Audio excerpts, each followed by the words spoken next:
शुरू करो आशी दीदी। हाँ जी, प्रणाम जी, प्रेम प्रणाम जी, सुंदर सा जी।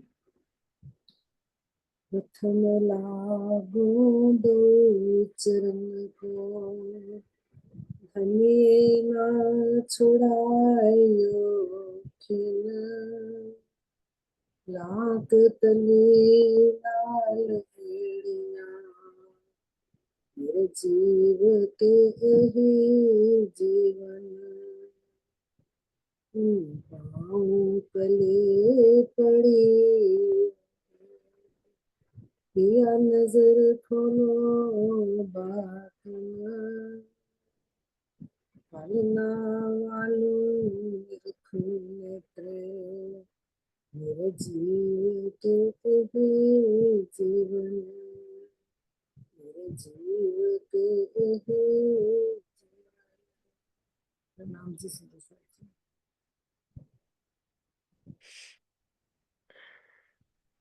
हाँ जी सुंदर सा जी, चितवनी महिमा हमारा सनंद चल रहा था।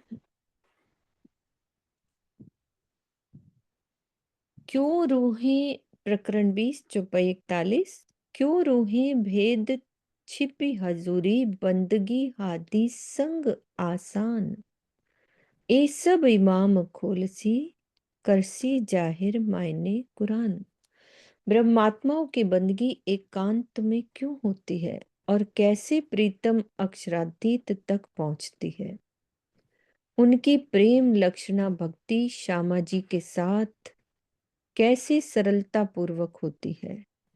कुरान में वर्णित इस रहस्य को श्री जी स्पष्ट करेंगे। करसी जाहिर मायने कुरान।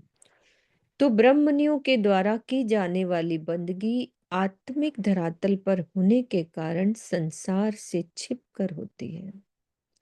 ये हकीकत और मार्फत की राह है जिसमें शरीर मन और जीव भाव से परे होकर आत्मा अपनी परात्म की शोभा के भाव से पर ब्रह्म से प्रेम करती है। इसीलिए ये स्वीकार होती है, यानी इसीलिए ये पहुंचती है। सभी आत्माएं परब्रह्म की अलादनी शक्ति श्यामा जी की अंग रूपा हैं।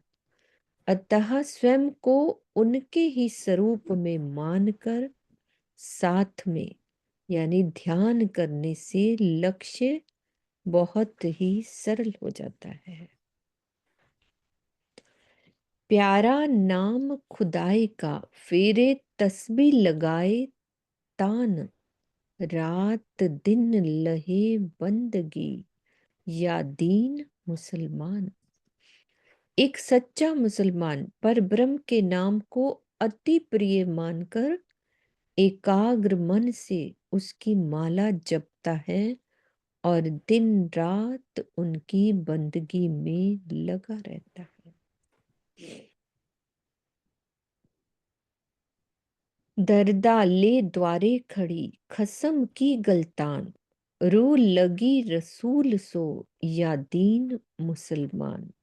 जिसकी आत्मा प्रीतम परब्रह्म के प्रेम में समर्पित हो जाती है, विरहा की पीड़ा में अपने मूल घर को याद करती है और अपनी अंतर दृष्टि मोहम्मद से जोड़े रखती है, उसे ही मुसलमान कहलाने का अधिकार है। तो द्वार पर खड़े रहना एक मुहावरा है जिसका अर्थ है कि परमधाम के ध्यान चितवनी में डूबे रहना। तो उपरोक्त चौपाई में जो लक्षण बताए गए हैं वो या तो परमधाम के ब्रह्ममुनि सुंदर सात में घटित हो सकते हैं, ये उच्च स्तर के सूफी फकीरों में, या तो शरीयत की राह पर चलने वाले मुसलमान इस कसौटी पर खरे सिद्ध नहीं हो सकते।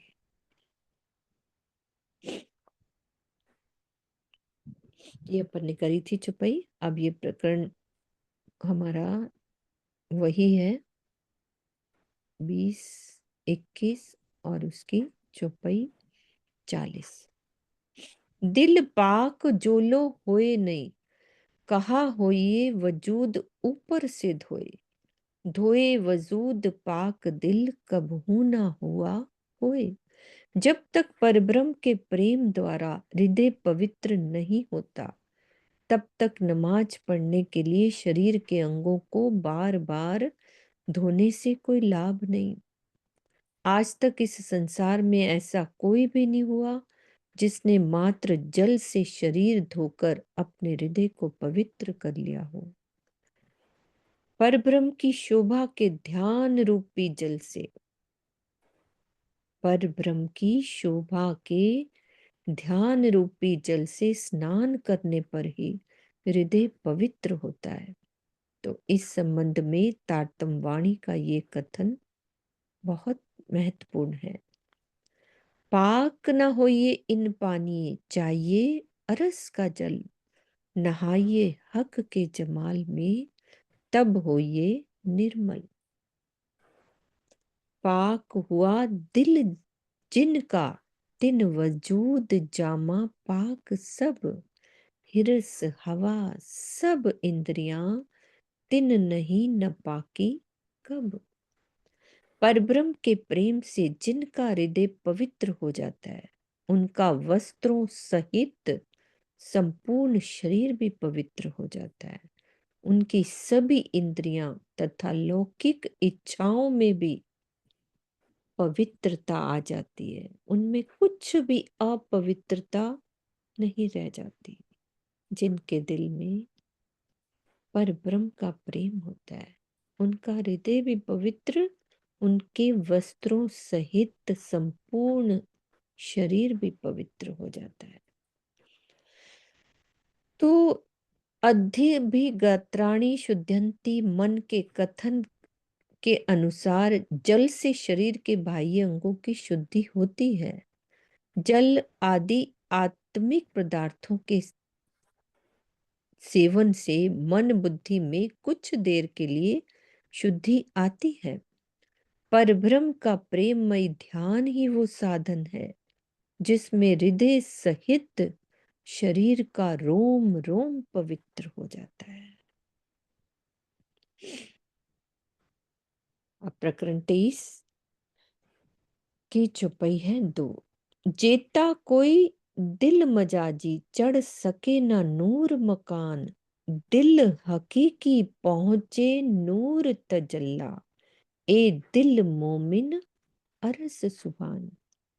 जितने भी झूठे हृदय वाले जीव हैं, वो अक्षरधाम बेहद तक नहीं जा पाते, और सच्चे हृदय वाले ब्रह्म मुनि ध्यान द्वारा परमधाम तक पहुंचते हैं।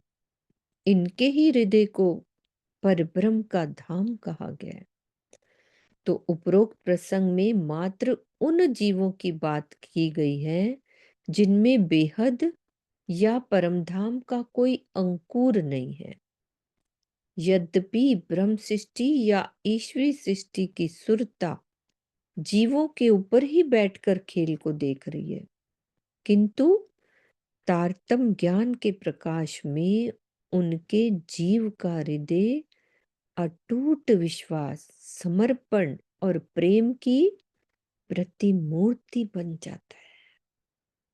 कि जीव तो हमारे में भी है ना, लेकिन तारतम वाणी का ज्ञान हमें मिला तो उससे क्या होता है, हमारे जीव का हृदय अटूट विश्वास और समर्पण और प्रेम की प्रतिमूर्ति बन जाता है, जिससे उसको आचरण कोरे जीवों के हृदय से, जिससे उनका जो आचरण होता है ना, कोरे हृदय से भिन्न हो जाता है। जिनको तारतम वाणी नहीं मिली होती है तो उनका आचरण अलग हो जाता है। होवे फारग दुनी के शोर से, ये कितनी प्यारी लाइन है। होवे फारग दुनी के शोर से, ए दिल हकीकी निशान, करे हजूर बातून बंदगी, ए दिल मोमिन अरस सुभान। तो ब्रह्म सृष्टियों के हृदय की सत्य हृदय के सत्य होने की पहचान यानी स्वच्छता से परिपूर्ण होने की पहचान ये है कि वो क्या होती है, संसार के प्रपंचों से अलग हो जाती है।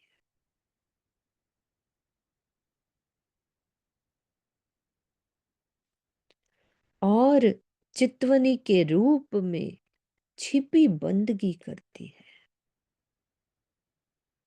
करे हजूर बातून बंदगी जो परब्रह्म को स्वीकार होती है। इनके हृदय को परब्रह्म का धाम कहा गया है। शरीयत भावार्थ में और समझा रहे कि शरीयत कर्म कांड कहते हैं, तरीकत उपासना के विषय में दूसरे लोगों को पता चल जाता है कि अमुक व्यक्ति ऐसा कर रहा है। जब वो दिखता है ना, ये सब करते हैं तो पता लग जाता है। इस प्रकार की भक्ति का परिणाम नासूत मलकूत लामकान यानी पृथ्वीलोक बैकुंठ तथा निराकार से आगे नहीं जा पाता। इसके द्वारा परमधाम का साक्षात्कार नहीं हो सकता। इसीलिए इन्हें क्या कहते हैं, जाहिरी बंदगी कहते हैं। और हकीकत मार्फत की बंदगी होती है आत्मिक धरातल पर प्रेममयी ध्यान द्वारा होती है। इसमें बेहद तथा परमधाम का प्रत्यक्ष साक्षात्कार होता है। अतः इसे बातिनी बंदगी कहते हैं। ऐसा करने वाले को कोई जान नहीं पाता क्योंकि ये बंदगी एकांत में होती है।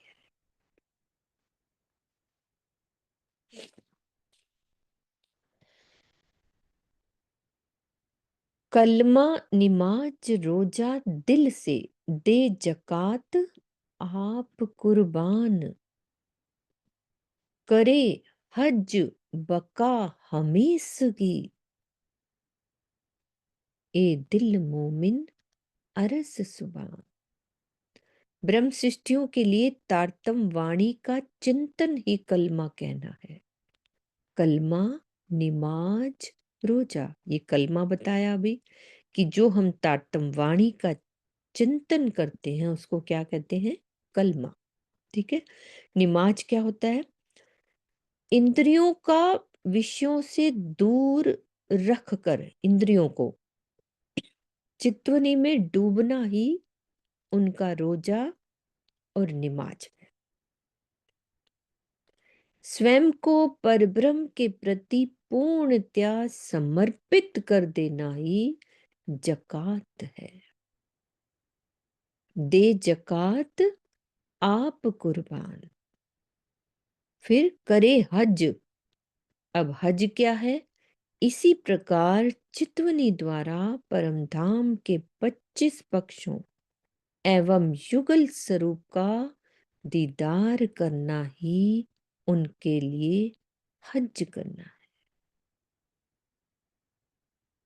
कलमा हो गया वाणी का चिंतन, और रोजा क्या होता है, जैसे व्रत रखते हैं तो हमें क्या करना है, इंद्रियों के विषयों से दूर रहना है, वो व्रत रखना है। और चित्वनी में डूबना, तो ये हमारा रोजा और नमाज।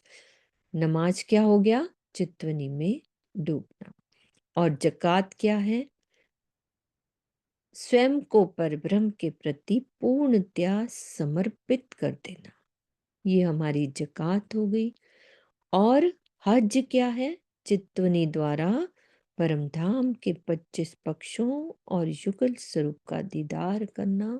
यात्रा होती है ना, वो हज करने जाते, तो ये हमारी हज है। तो शरीयत की बंदगी में जो कलमा पढ़ना, रोजा, नमाज, हज और जकात की प्रक्रिया होती है, वो तरीकत में कुछ अलग होती है। कैसे, सच्चे सूफी फकीर 5 बार नमाज पढ़ने की अपेक्षा रात में चिंतन द्वारा बंदगी करते हैं। जैसे शरीयत के अनुसार अपनी आय का 40वां भाग दान में देना चाहिए, किंतु तरीकत के अनुसार 39 भाग दान में देकर 1/40वें भाग से ही अपना गुजारा करना चाहिए। ब्रह्म सृष्टियों के लिए हकीकत और मार्फत का मार्ग है, जिसमें स्वयं को ही परब्रह्म के प्रति समर्पित किया जाता है।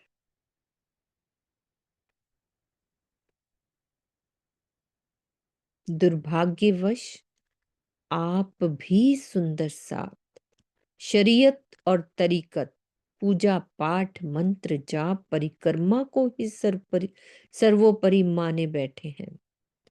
जिस हकीकत और मार्फत के मार्ग से परमधाम और युगल स्वरूप का साक्षात्कार होता है, वो वाणी चिंतन, चितवनी, सर्वस्व समर्पण, विरहा, प्रेम आदि का मार्ग प्रचारित ही नहीं किया जाता।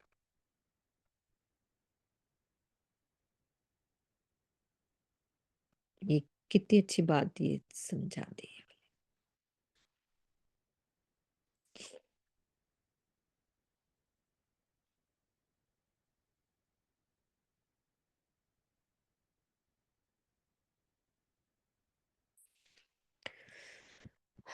प्रकरण 35 चौपाई 25 क्लियर है ना ये वाली चौपाई। ए सिफत ना जिभ चई सगे, सोई जाने गिंडा जिन, सुख की चुआ हिन भूजा, सुख डिन्ना महे बकावतन। इस सुख को जिह्वा से व्यक्त नहीं किया जा सकता। इसे तो मात्र वे ही जानते हैं जिन्होंने इसकी अनुभूति की है।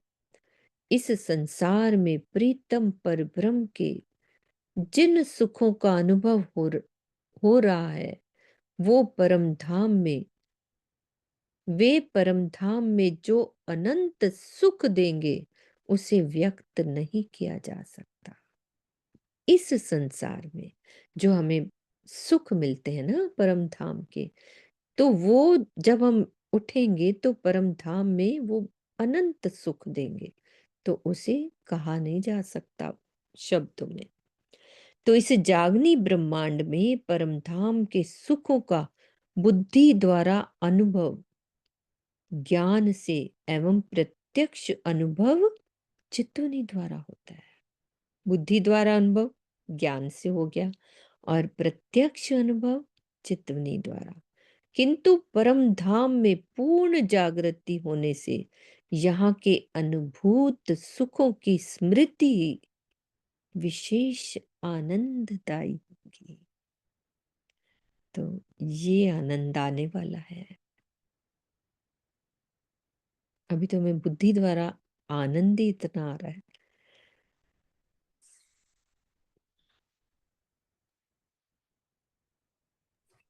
यही समझाया जा रहा है, पूर्ण सुख लेना चाहते हो तो चितवनी द्वारा अनुभव करो। फिर उसके बाद जो वहां याद बनी रहेगी ना, वो कितनी बड़ी बात बोली है कि जहां उठ जाएंगे तो यहाँ के अनुभूत सुखों की स्मृति। अब हम सुख लेंगे ही नहीं तो काय की याद रहेगी। तो हमें वो सुख लेने हैं ना, फिर वहां बैठ के जो याद करेंगे, आपस में मिलके हम जो बातें करेंगे, वो विशेष आनंदमयी होगी। उसे व्यक्त नहीं किया जा सकता।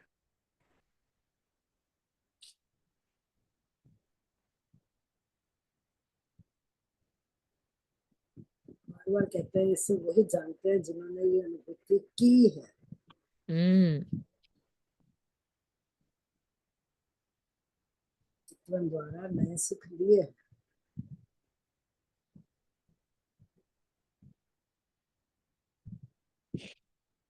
हाँ जी सुंदर शाह जी, सनंद की वाणी की जितनी चुपैयां थी चितवनी से संबंधित वो पूरी हो गई। अब हमारा किरंतन शुरू हो रहा है। किरंतन की प्रकरण 7 की चुपई है। पहली, हो मेरी वासना तुम चलो अगम के पार, अगम पार, अपार पार, तहाँ है तेरा करार। तू देख निज दरबार अपनो, सुरत एही संभार। श्री महामती जी कहते हैं कि हे मेरी आत्मा, तुम अगम कहे जाने वाले इस निराकार से परे चलो। निराकार मंडल से परे बेहद है, जिसके परे परम धाम है। वहां पहुंचने पर ही तुम्हें सुकून यानी वास्तविक आनंद शांति मिलेगा। तुम अपने निज घर में मूल मिलावे की शोभा में अपनी सुरता एकाग्र करो। तू देख निज दरबार अपनो, सुरत एही समा। वासना, सुरता, आत्मा, रूह, ये सब समानार्थक शब्द हैं। निराकार को कोई पार नहीं कर पाता, इसीलिए उसे अगम कहते हैं। मूल मिलावे में विराजमान युगल स्वरूप तथा परात्म की शोभा को देखे बिना परम शांति की आशा करना व्यर्थ है।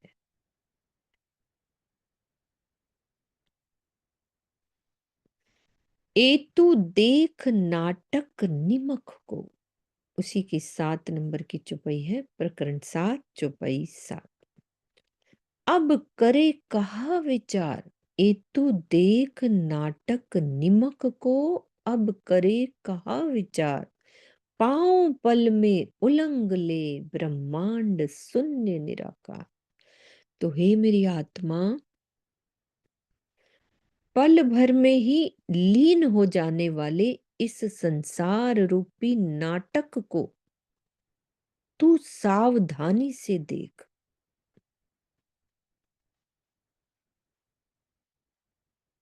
निमक को,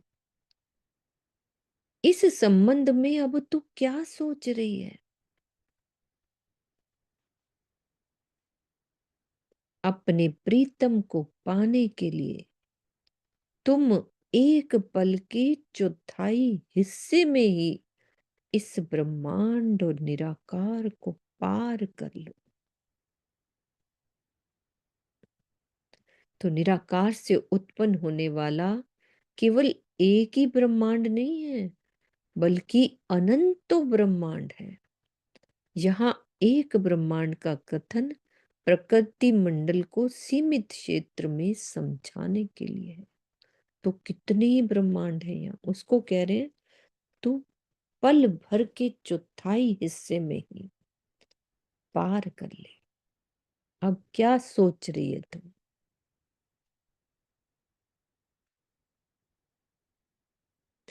तेरे बीच बाट घाट ना तत्व कोई, 8वीं चौपाई है। तू करे पाओ बिना पंथ, निरंजन के परे न्यारा, तहां है हमारा कंथ। तो निराकार से परे उस अनंत परम धाम में प्रीतम विराजमान है। वहां तक पहुंचने के मार्ग में अब कोई भी बाधा नहीं। तू तो बिना पैरों के ही अपनी मंजिल पूरी कर लेगी। तू करे पांव बिना पंथ, अर्थात नवदा भक्ति और कर्म कांड की राह छोड़कर इश्क ईमान के पंखों से विहंगम मार्ग द्वारा पहुंच जाएगी।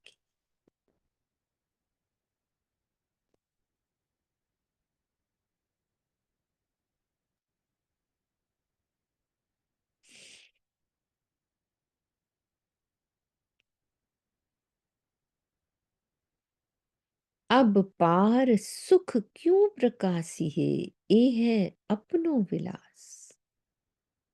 श्री महामत मनसा मिट गई सब, सब सुपन केरी आस। श्री महामती जी क्या कह रही हैं कि परम धाम अपने प्रीतम के प्रेम और आनंद का स्थान है। वहां के त्रिगुणातीत अनंत सुखों को शब्दों में कैसे कहा जाए। वहां के सुख की अनुभूति होते ही माया की सारी इच्छाएं समाप्त हो गई।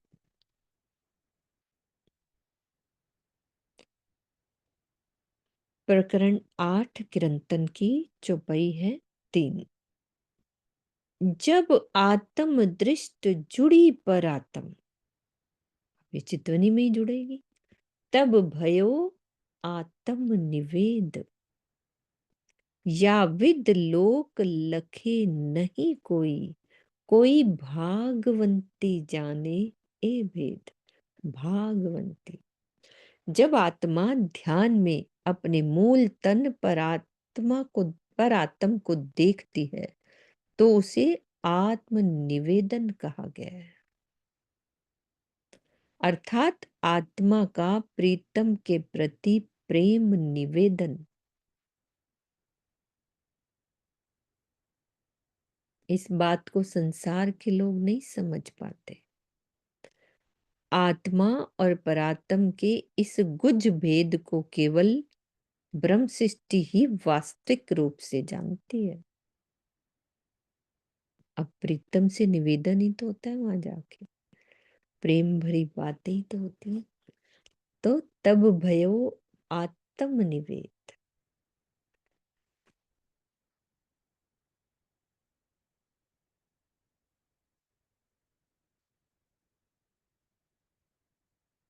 कोई खोल रहा है क्या? सरोज दीदी, आपने खोला है क्या?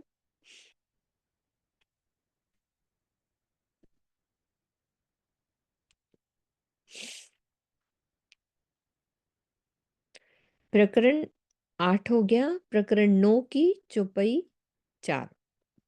लागी वाली कछु और न देखे, पिंड ब्रह्मांड वाको हैरी नाही।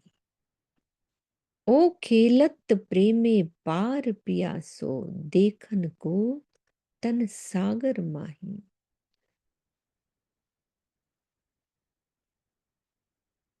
जिसको प्रीतम के प्रेम की लगन लग जाती है उसे ना तो शरीर ही दिखाई देता है और ना संसार ही।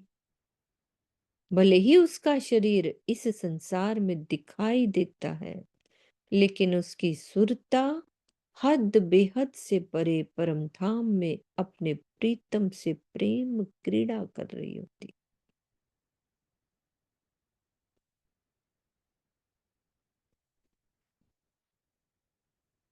प्रकरण किरंतन की प्रकरण 41 की चौपाई आ रही है 5।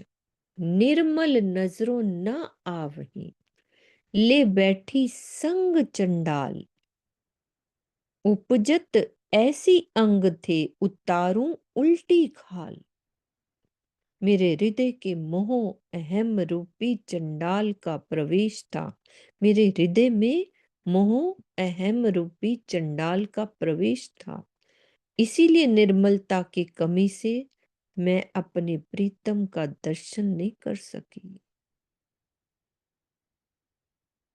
अब मेरे मन में ऐसा विचार आता है कि इस प्रायश्चित में मैं अपने शरीर की खाल को उल्टी तरफ से उतार दूं।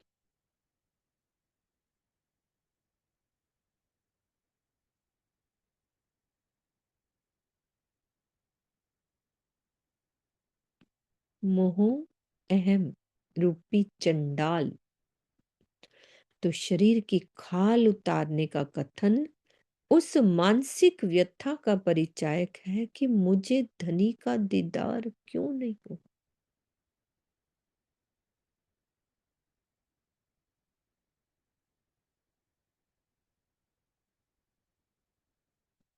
ये कोई इस बात को क्रियात्मक रूप थोड़ा देना है कि उल्टी खाल उतारना है। भाव ये है कि इतना विरह आ जाए कि ऐसा प्रतीत होए मोह अहम रूपी शत्रु का त्याग किए बिना धनी का दीदार संभव ही नहीं है।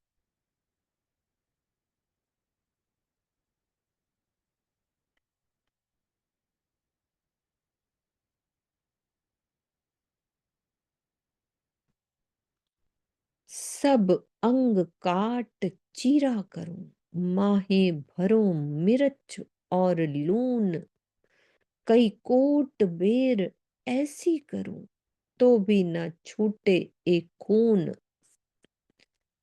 क्या कह रहे इंद्रावती जी कि मैं अपने सभी अंगों को काट कर उसमें चीरा लगा दूं तथा उसमें नमक और मिर्च भर दूं। यदि ये प्रक्रिया मैं करोड़ों बार करूं तो भी मुझे इस दोष से मुक्ति नहीं मिल सकती। इस प्रकार का कथन ये दर्शाता है कि इस जागनी ब्रह्मांड में अपनी इंद्रियों को निर्विकार रखने, धनी की पहचान और दीदार करने की क्या महत्ता है, और इसकी उपलब्धि ना होना कितना बड़ा गुनाह है।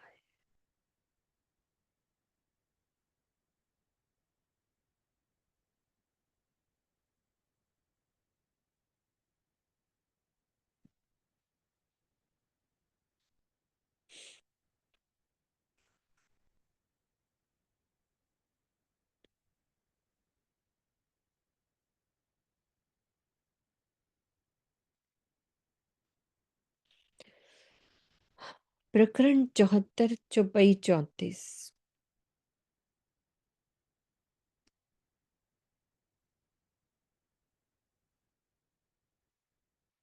ऐसे कई सुख परात्म के अनुभव कराए अंग, तो भी इश्क न आया निश्चल धनी सोरंग।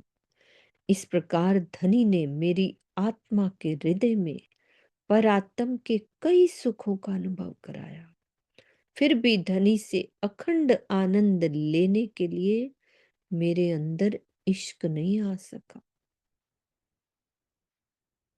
क्या कहना चाह रहे हैं कि चितवनी में डूबने पर आत्मा के हृदय में युगल स्वरूप श्री राज श्यामा जी तथा सब सुंदर साथ या अपनी परात्म का स्वरूप नजर आता है। इसे ही आत्मा के धाम हृदय में परात्म के सुख का प्रकट होना कहते हैं।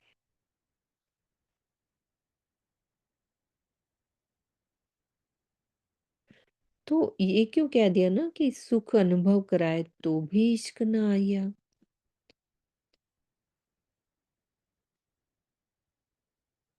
मतलब तो इंद्रावती जी ने अनुभव कर ही लिया ना, तो भी इश्क ना आया, क्या भाव है मतलब। अनुभव के लिए कहा ना। तो दीदी हम अच्छा, सुंदर साथ के लिए है। ठीक है। कभी कभार अनुभव हो भी गया फिर भी इश्क नहीं आया।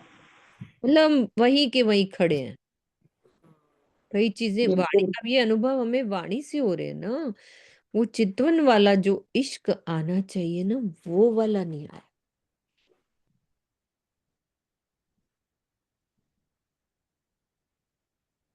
ये तो कितनी, ये वाली बात तो ऐसे कह रही ना, कितनी उपलब्धि ना होना कितना बड़ा गुनाह। हम सभी गुनहगार हैं। वही तो, अपनी इंद्रियों को निर्विकार रखने, धनी की पहचान और दीदार करने की कितनी बड़ी महत्ता है कि हम इसको पल पल कोसते रहे, सब अंग काट चीरा करो,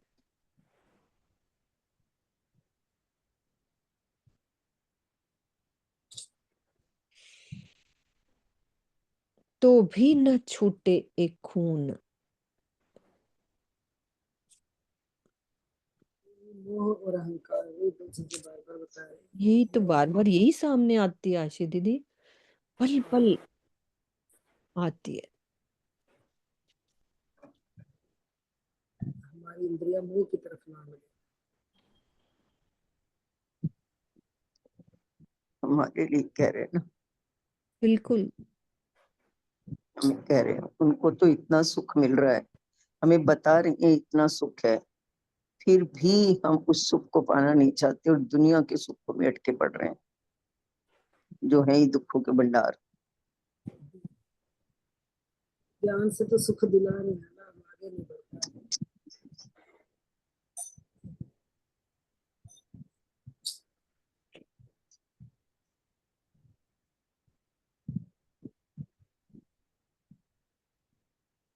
प्रकरण 76 चौपाई 2। ओ मेरी सत आत्मा तुम आओ घर सत खसम। इस लाइन को ऐसे लगता, मेरी सत आत्मा तुम आ जाओ सत खसम। नजर छोड़ो री झूठ सुपन, आए देखो सत वतन। तो सुंदर साथ जी श्री महामती जी कह रही हैं, परम धाम के अखंड स्वरूप वाली हे मेरी आत्माओं, तुम ध्यान द्वारा अपने प्रीतम के अखंड घर परम धाम में आ जाओ। इस स्वप्नमयी झूठे संसार से अपनी दृष्टि हटाकर अखंड परम धाम में आओ और यहाँ की अलौकिक शोभा को देखो।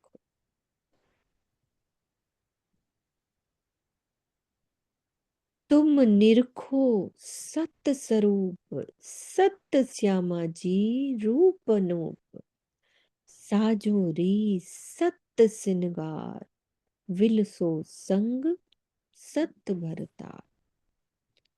हे सुंदर साथ जी, आप ध्यान द्वारा अपने अखंड स्वरूपों तथा श्री श्यामा जी की अनुपम एवं अखंड शोभा को देखिए। स्वयं परात्म का श्रृंगार सजकर अपने प्रीतम श्री राज्य के साथ परमधाम के आनंद में डूब जाइए।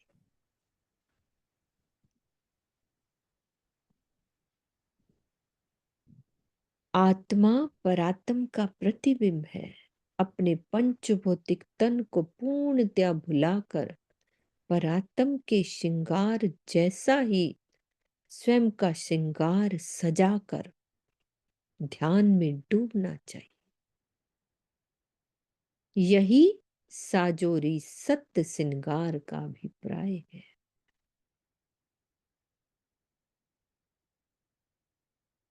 सत्य धनी सो करो हास, पीछे करो प्रेम विलास, सत्य वर्णन की जो ए उपजे सत्य प्रेम स्नेह।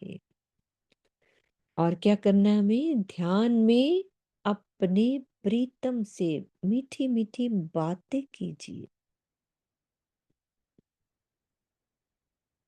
तत्पश्चात प्रेम के आनंद में डूब जाइए। अन्य सुंदर साथ से परमधाम की अखंड शोभा तथा लीला का वर्णन कीजिए। सत्य वर्णन की जो ए, जिससे उनके भी हृदय में धनी के प्रति अखंड प्रेम प्रकट हो जाए। उपजे सत्य प्रेम सने।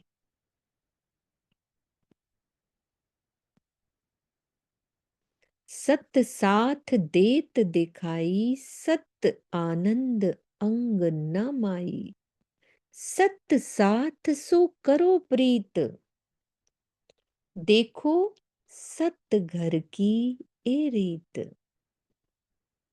चितवनी में डूब जाने पर धनी की कृपा से मूल मिलावे में विराजमान सुंदर साथ के अखंड तन दिखाई देते हैं। सुंदर साथ भी दिखाई देता है। सारे ना पूरा एक एक चीज बता रहे हैं कि सब ये होगा फिर ये होगा।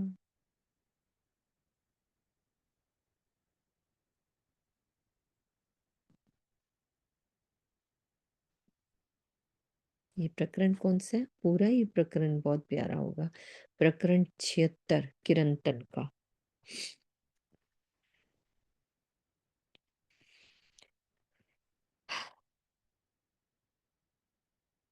चितवनी में डूब जाने पर धनी की कृपा से मूल मिलावे में विराजमान सुंदर साथ के अखंड तन दिखाई देते हैं।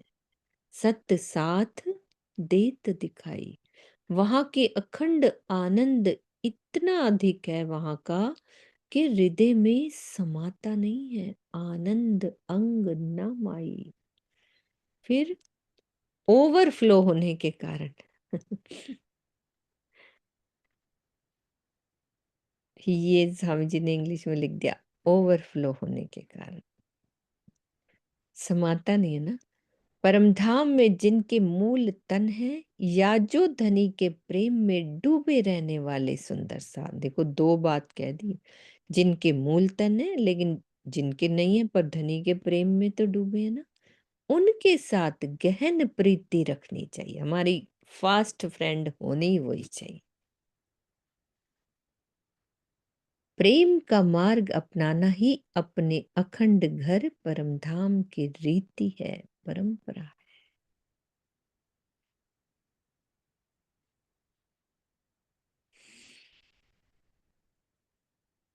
सत्य रहस सत्य संग, सत्य साथ को सुख अभंग।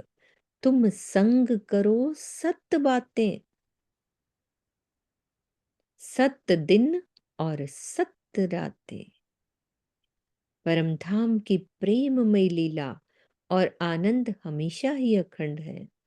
अखंड स्वरूप वाले सुंदर साथ का सुख भी अखंड है। वहां दिन और रात्रि भी मन चाही है। हे सुंदर साथ जी, आप परम धाम की इन आनंदमयी बातों में डूबे रहिए।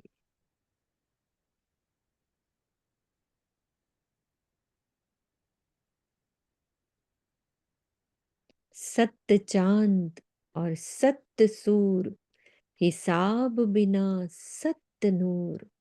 सत्य शोभा सत्य मंदिर, सत्य सुख से जानदर।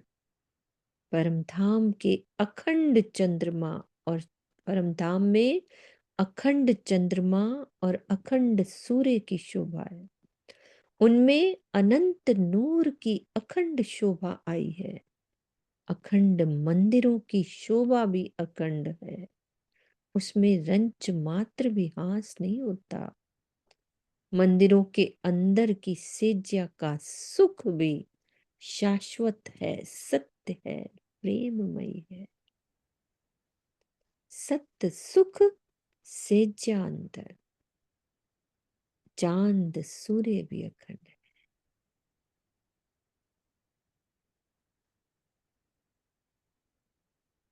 सत्य जिमी सत्य बन, खुशबोए सत्य पवन। लहरी लेवे सत्य जल, सत्य आकाश निर्मल। परमधाम की धरती और तथा वनों की शोभा अखंड है।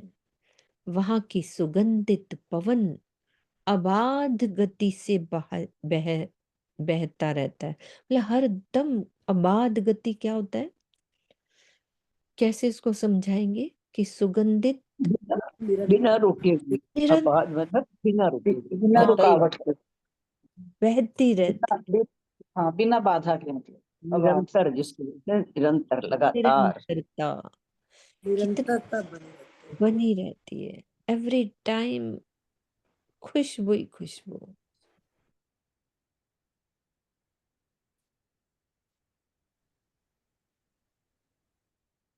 सागरों नहरों तथा जमुना जी का जल लहरों के रूप में अखंड रूप से शोभायमान है।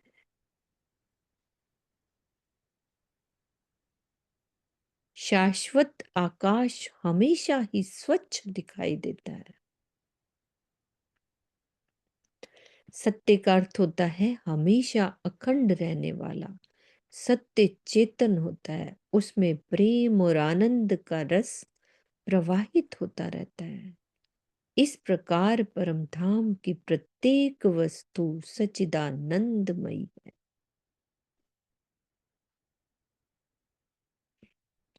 सत्य पशु पंखी अलेखे, सत खेल राज साथ देखे। सत खेले बोले बन माही। सत सुख हिसाब काहू नाही। परम धाम में अनंत पशु पक्षी हैं जिनकी नूरी शोभा शाश्वत है। पशु पक्षियों के खेल को सखियां श्री राज्य के साथ देखा करती हैं। कहाँ बैठ के, वो भी वर्णन कर दो। वनों में पशु पक्षियों की क्रीड़ा और बोलने की लीला हमेशा चलती रहती, हमेशा। इन लीलाओं में अखंड और अनंत आनंद छिपा हुआ। पशु पक्षियों के खेल को सखियां श्री राज्य के साथ देखा करती हैं। वर्णन करो शीतल दीदी, कहाँ बैठ के देखते हैं? प्रणाम जी सुंदर साथ जी। पशु पक्षियों के साथ जो खेल देखती हैं सखियां राज्य के साथ बैठकर, वो लाल चबूतरे की बात की गई है। लाल चबूतरे के सामने जो 40 अखाड़े आए हैं, उस अखाड़े में सभी पशु पक्षी सब सुंदर साथ को, सखियों को, राज्य को, श्यामा जी को रिझाने के लिए कई तरह के करतब करते हैं। ये वहीं लाल चबूतरे का ही वर्णन है। वैसे पश्चिम की चौगान में भी पशु पक्षियों के साथ क्रीड़ाएं होती हैं, पर वहां पे सवारी ज्यादा होती है। यहाँ पर पशु पक्षी खेल दिखाते हैं, वहां पे सवारी होती है। और चांदनी चौक में भी जब सुबह सुबह पशु हाँ, पक्षी आते हैं, सब तरफ से पीहू पीहू करते करते चांदनी चौक में सभी पशु पक्षी इकट्ठे होते हैं, पिया पिया करते। रांची उनको अपनी अमृतमय नजरों से सींचते हैं और पशु पक्षी भी उनको देखकर पूरी तरह रीझते हैं। यह वर्णन होकर प्रणाम जी। और कुछ याद? सुंदर साथ जी, ये हाँ, बट पीपल की चौकी पे नहीं होते क्या? वहां भी तो होते हैं शायद। वहाँ झूला मुझे लेने ऐसा की लीला होती है ना। मेन ये बात करी है कि सत हम्म, पशु पंखी लेके सत खेल राज साथ देखे, है ना। हम्म, वो वाली बात आ रही है। होती तो लीलाएं सब जगह है, बस वो बात सब याद आ जगह। गई कि कैसे हम हम्म, राज्य के साथ बैठे हैं, है ना, लाल चबूतरे पर। तो वहां बैठ के और नीचे पशु पक्षी खेल खेल रहे हैं, और वो खेल जो एक सदा ही याद रहता है कि जब एक हम बैठते हैं तब झूले में बैठे हैं अखाड़ों में ना, राज्य के हाँ, साथ वो झूले में, तो पशु हम पक्षी झूले पे नीचे बैठे बैठ के मुंह उठा नीचे के खेलते देखते हैं, है ना। तो वो भी हैं। हम झूलों में बैठते हैं राज्य के साथ, तो वो नीचे खेल खेल रहे होते हैं। और वो झूले में 12,000 इकट्ठे भी तो बैठ सकते हैं ना। तो एक तो लाल चबूतरे पे बैठे, एक झूले में बैठ रहे हैं, और वो हमें नीचे से देख रहे हैं मुंह उठा। पेड़ों पर, पेड़ों के तनों के भी बाहर जो गैलरीज बनी होती है, वहां पर भी हम्म, बैठती है। वहां भी तो बैठ के देखते।